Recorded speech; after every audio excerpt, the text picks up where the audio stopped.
Thanks, Colette. Thank you. Good morning, everybody. Welcome to this meeting of the Scottish Police Authority Legal Committee on the 12th of August 2025. Welcome everybody to the meeting. We have apologies today from DCCC Alan Spears, from Duncan Campbell and from James Douglas. Can I take any declarations of interest and connections from members? I don't see any. Thank you. Can I move to item 1.4, which is decisions taken since the last meeting? The committee took decisions in relation to two ongoing legal matters, one on the 16th of June, one on the 9th of July. These were taken in private in accordance with section 20 of the SPA standing orders.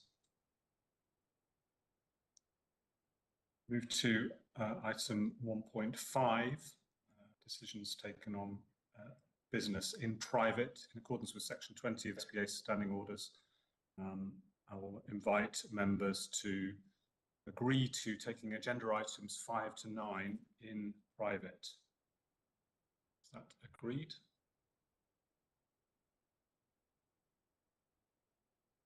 Okay, thank you, colleagues. Can I move to section 2 of the agenda and the minute of the meeting held on the 13th of May 2024 for approval? See approval for that minute, please. Thank you, colleagues.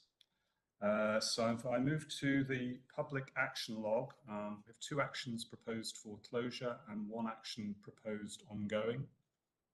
Any comments or questions in relation to those?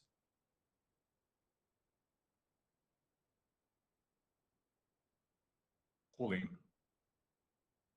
Yeah, it was really in relation to the second action there around the reduction in relation to motor claims settlements. I think the response is that nothing, we did reduce the number of motor claims, but it then goes on to say, obviously, police drivers, highly trained, driver training is a continuous and ongoing event, and the run chart definitely shows a step change reduction in the number of claims settled. So I do think there is some relationship there.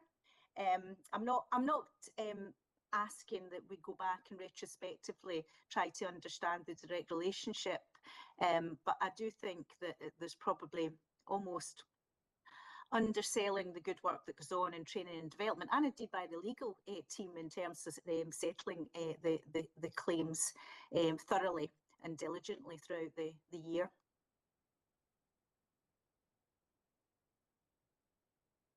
Thank you, Pauline. Would anybody like to respond to that comment? And obviously note it.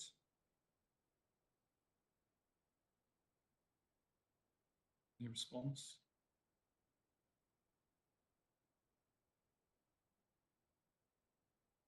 Can we take that comment as noted? Lynn, thank you. Chair, good morning. Good morning, colleagues. I don't know if Claire would want to add anything. Unfortunately, I missed the last committee, and I'm not citing the specifics of the discussion other than is outlined in the minutes, but certainly what I would say from my previous Clearance Divisional Commander, there is certainly a lot of learning that's gone out across the organisation and quite a sort of firm level of scrutiny around trends and sort of lower level accident reporting at a divisional basis. And I don't know whether that is maybe the sort of decanting out of that learning and that sharper focus at a local level has actually had a bit of a knock-on effect and certainly been a bit of an impact factor in that reduction that's been called out and highlighted there. But that's certainly one of the things that has been ongoing for quite some time now within the organisation, to try and tackle motoring behaviours, if you like, ergo claims at all levels, if that makes sense. Thanks very much, Lynn. Thank you. Pauline, does that help? Yeah, that's very helpful, Lynn, and that's the type of action that would expect that would have a positive impact in terms of reducing the number of claims. So thank you for that. Thanks very much, Pauline. Thanks, Lynn. I'm sure we can capture that as noted in the minute. Any other points on the action log? No, great. Okay. Can we move to item 3, which is legal services claims handling, the quarterly statistical information report. I think this is going to be presented by Claire Pender this morning. Morning, Claire. Morning, yes, thank you, Chair. So this is the standing quarterly report requested by members. It's set out in 3 parts. The first part deals with claims that have been settled. The second part deals with claims currently being dealt with. And the third part deals with other legal work that is dealt with by Police Scotland Legal Services. So turning to the first part of the report, this sets out the number of claims settled in the Q1 period, which is April to June 2025, and that is broken down by employers' liability claims, employment tribunal claims, public liability claims, and motor liability claims. So in Q1, 3 employers' liability claims were settled at a total cost of £18,600. 3 employment tribunal claims were settled in the quarter at a total cost of £25,000, and 12 public liability claims were settled at a total cost of £15,449. These numbers are, I think, a bit lower than we would usually see in a quarter. I don't think there is anything particularly significant at this stage, as we are only in the first quarter of this financial year. I think it's just likely down to timings and the nature of the cases that have been settled in this quarter. In terms of motor liability claims, there were 62 claims settled at a total cost of £335,561, but members will note that 1 case accounts for £177,500 of that total settlement value.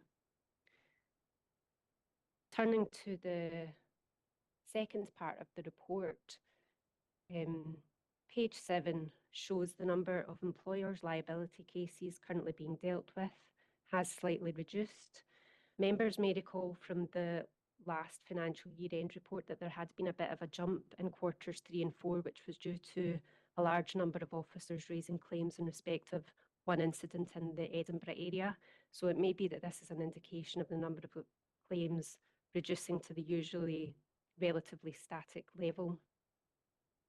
Page 8 of the report provides a bit more detail as to the types of claim and division or department. Those figures remain pretty much in line with previous reports, with injuries at work accounting for the majority of claims. Page 9 of the report shows the number of employment tribunal claims being dealt with, broken down by the type of claim and division or department.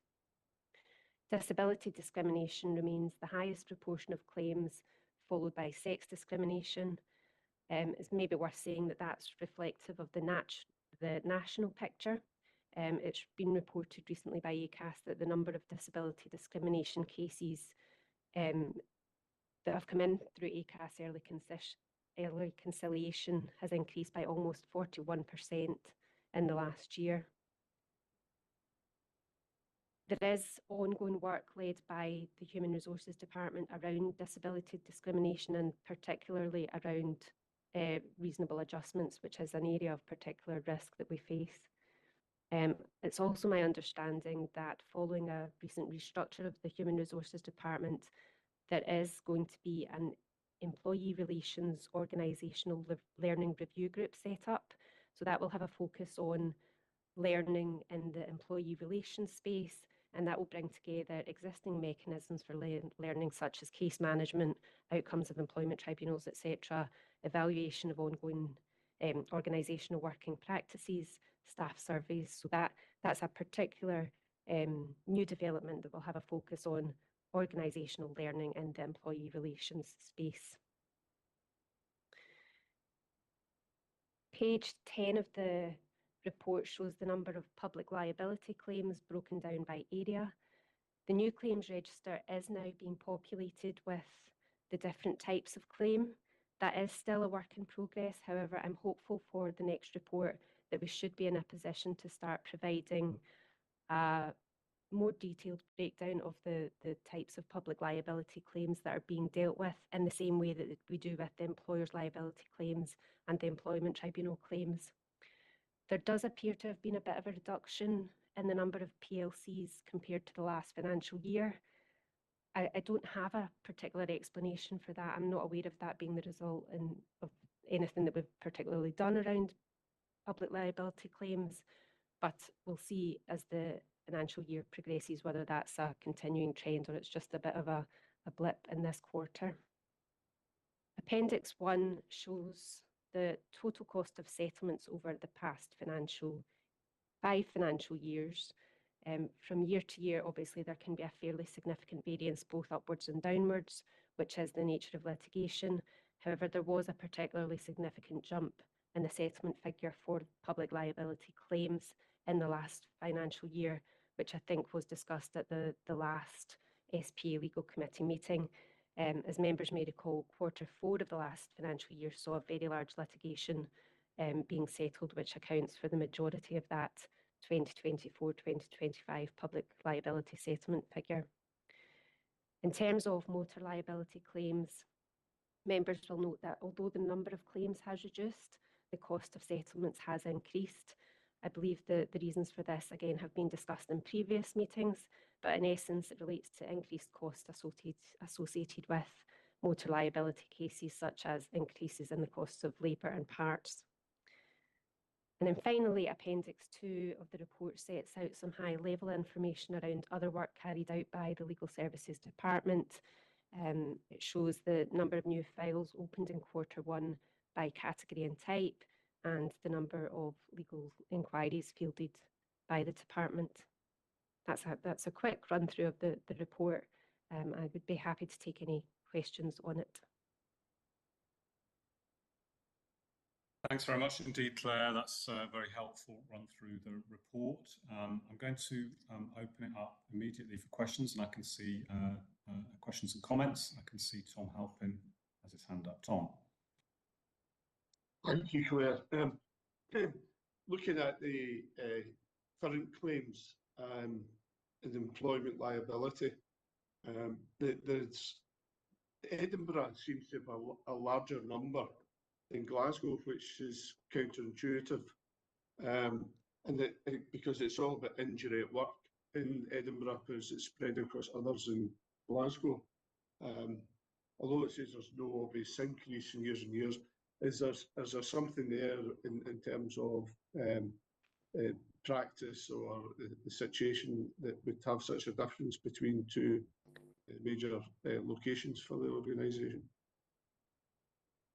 So I think looking at the previous figures for the last financial year, it comes again as a result of that jump in Q3 and Q4 in the Edinburgh area. That's where we see the figures go into the red category, and that coincides with what I referenced about the single incident in Edinburgh that resulted in a number of claims from police officers. So I think those claims are still being dealt with. So I think that's probably what accounts for that high number in the Edinburgh area at the moment. I would anticipate that as the financial year goes on, and as those claims are dealt with, we should see that return to the normal split between Edinburgh, Glasgow area, if that makes sense. Yeah, that does. I can see how one incident would skew it in one period. I suppose that the following question from that is around organisational learning from that, the consequences of I suppose getting it wrong in planning are acutely felt here. As a solicitor, are you comfortable with that organisational learning is ingrained into future planning? In respect of that particular incident, yes, we're confident that organisational learning has been dealt with, and that type of incident should not be repeated. As I say, it's around personal protective equipment, and that's an issue that has been addressed. So yes, we're confident that organisational learning in respect of that incident has been captured and progressed. Thanks. Thank you, Tom. Thank you, Claire. Lynn, I can see you've raised your hand. Thank you, Chair. And again, I offer this just by way of what I hope is some helpful context. And I'll probably rely on Peter just to elaborate a little bit. I think the contrasts that you draw out, Tom, is a really interesting and quite a stark one.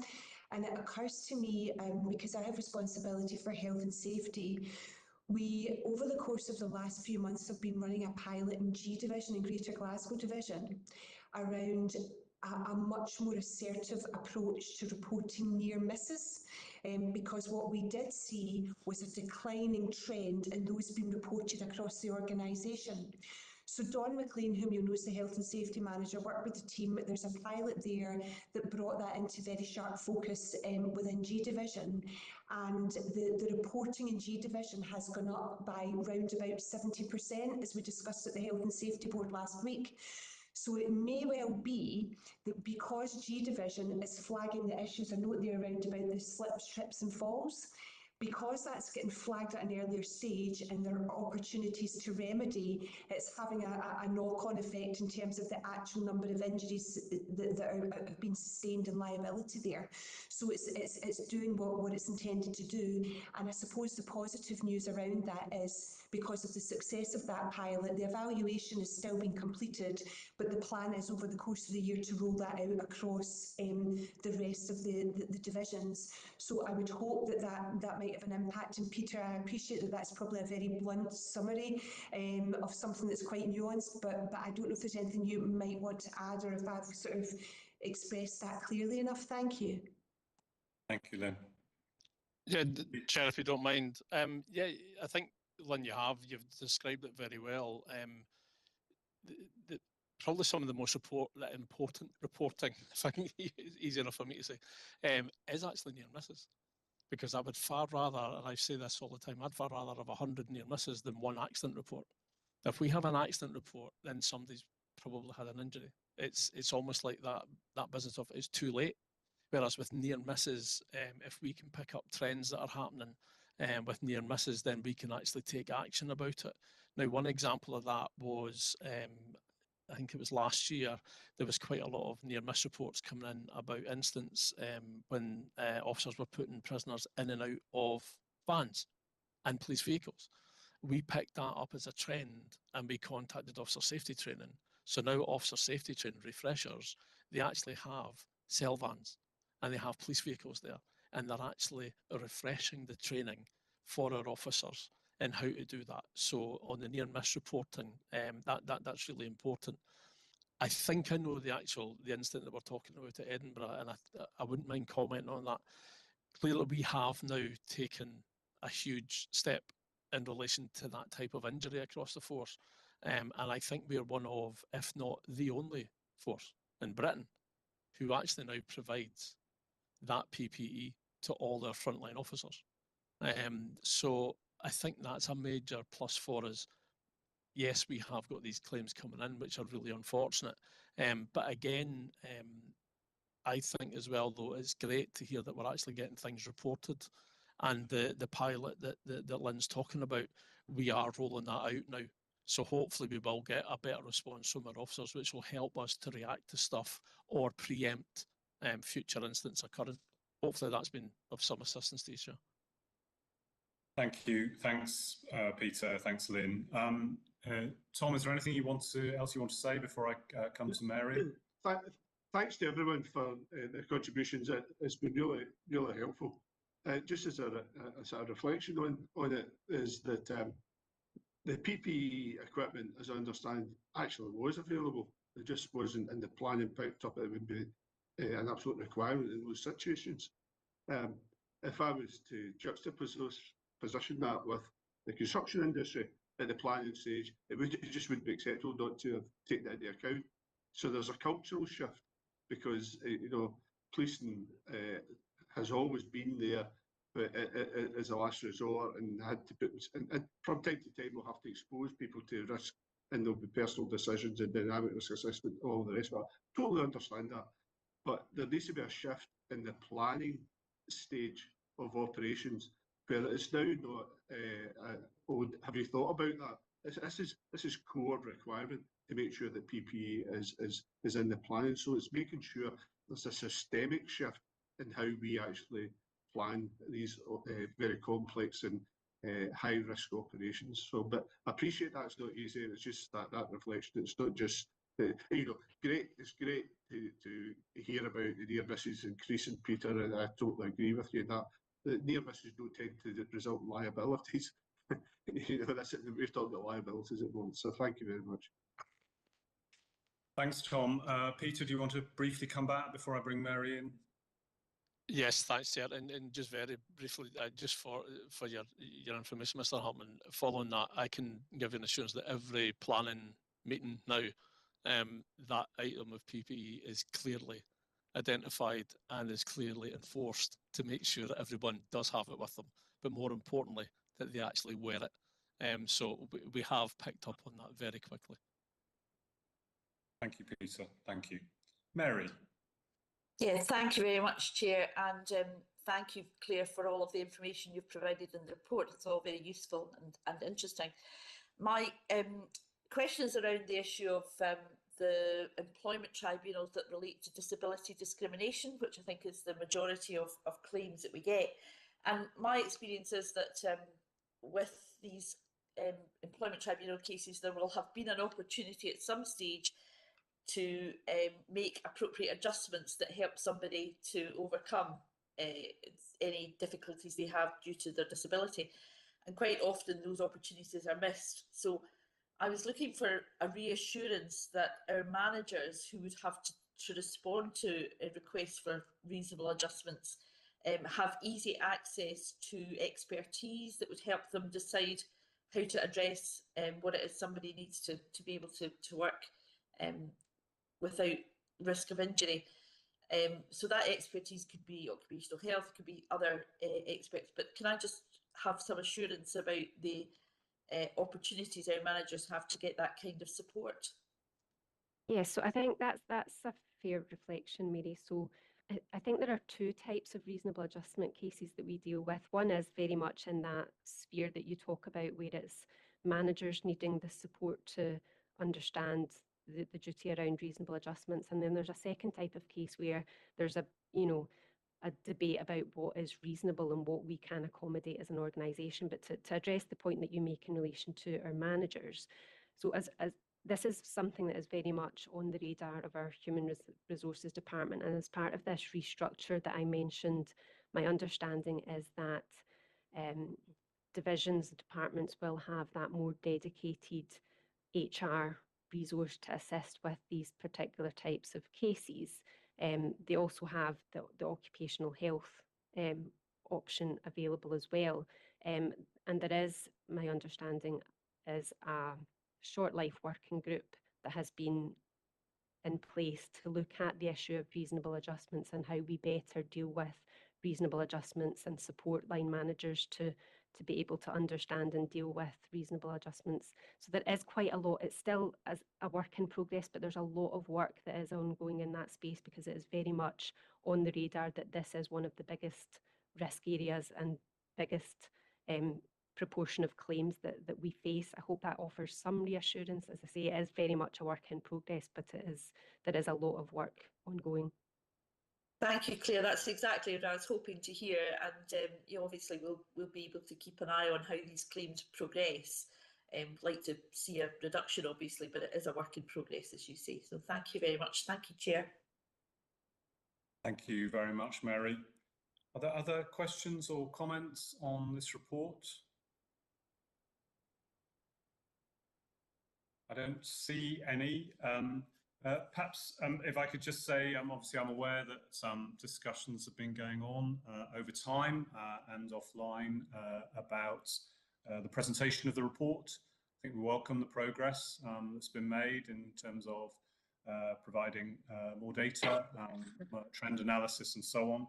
I think it would be helpful to confirm that in future reports there will be a table containing the number and value of settlements in employment tribunal claims, which I think should now be possible given the improvements made to the claims register. Is that the case?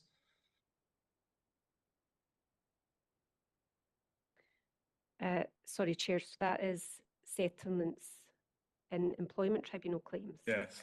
So yes, so my understanding is that this is the first report that has split out the employer's liability claims into employer's liability and employment tribunal claims, and that will be the what is included in future reports.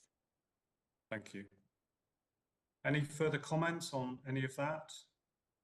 Maybe we can continue discussions offline if necessary about the presentation of the report, but I think we really welcome the progress that's being made and is being made, and I'm sure will continue to be made. Thank you. Okay, can I move to item 4, which is the Legal Committee work plan? Are there any comments or questions in relation to this?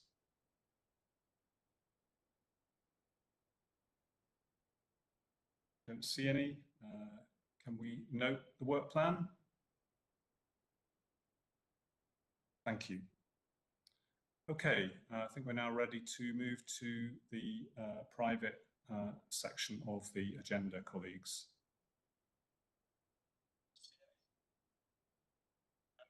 Hi, Chair. The live stream is now